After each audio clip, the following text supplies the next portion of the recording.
setting challenge builds. We're actually getting pretty close. This is one of our first commercial lots, if I remember correctly. Now, this is actually based on a real-life building, much like most of these have been, but this is actually a building that I have been inside, and not just seen, but like actually got to go behind the scenes and walk around in it, because I used to work for the state, and they managed this building. So this is based on the Dance and Stewart General Store, which is in Virginia City, Montana. I was hesitant to like admit that I worked there, but like, how y'all gonna find me? I mean, you might be able to. The internet's amazing. People can find me, but like, if you want to find me that bad, go ahead. But yeah, so I used to work there a long time ago, and part of your like introduction, there's like a week of training, and one of those things is you get to go on a tour, but you get to go behind the scenes inside all the buildings, because as of the time that I was working at this, like working for the state, this building was kind of blocked off by plexiglass, so you could walk in the door, but you were just in this little cubicle, essentially. You couldn't actually walk up and down the store.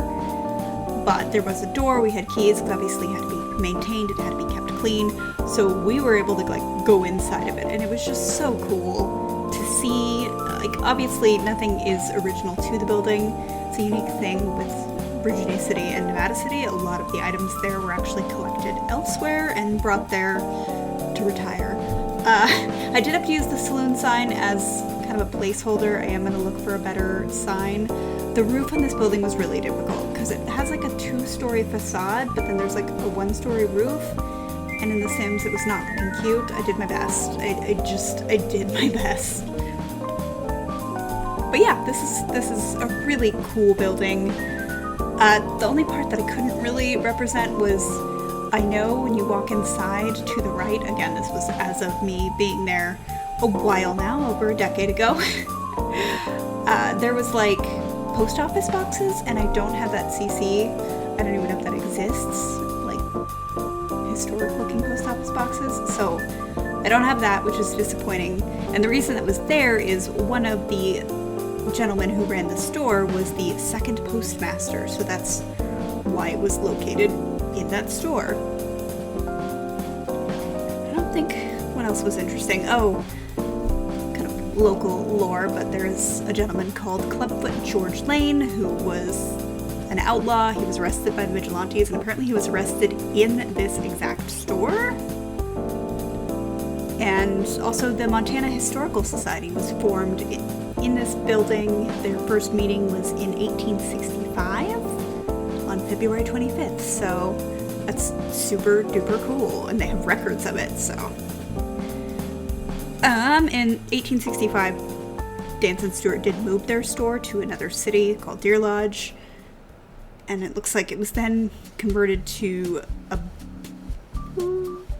No, it wasn't converted to a... I'm reading as I tell you this because these buildings have had a lot of different lives. Okay, it looks like it was used as a home, and then it became a Chinese home. There actually was a really thriving, like, they called it Chinatown, and the reason why they called it that is because the white people did not let them live in the rest of the town, so that did exist. It was destroyed when they put the highway in. I often wonder if that wasn't intentional, but that's just lots of allegedlys around that. That was just speculation on my part. It's definitely, I will say, this is, I've been to a lot of old Western towns. I've lived in the West my whole life in various states.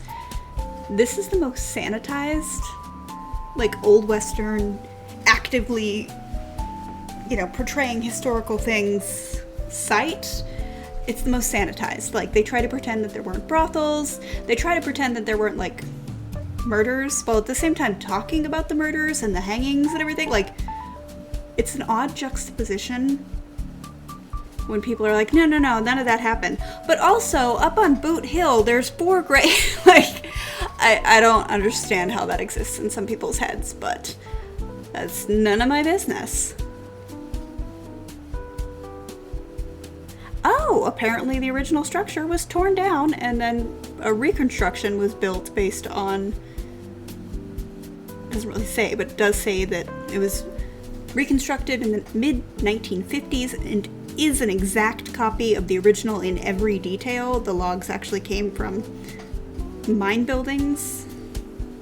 That was the thing. The guy that did all this, his name was Charlie Bovee. He was just really rich, and his special interest, his hyperfixation, was old buildings and old stuff. And so he kind of just collected all of it. And for a while it was at the fairgrounds, and then he brought it to Virginia City eventually, because Virginia City did have a lot of surviving buildings. Nevada City, which I always just described as a retirement home for old buildings, it only had 3 original buildings, I believe.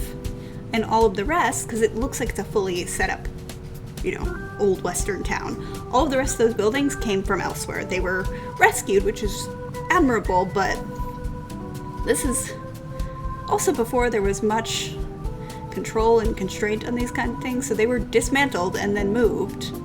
So you can see in one of the houses, oh god, I can't remember the name of it, it's really cool, it's 2-story, but you can see like the wallpaper is like cut, where they literally just cut the walls because they cut this building into pieces and then moved it.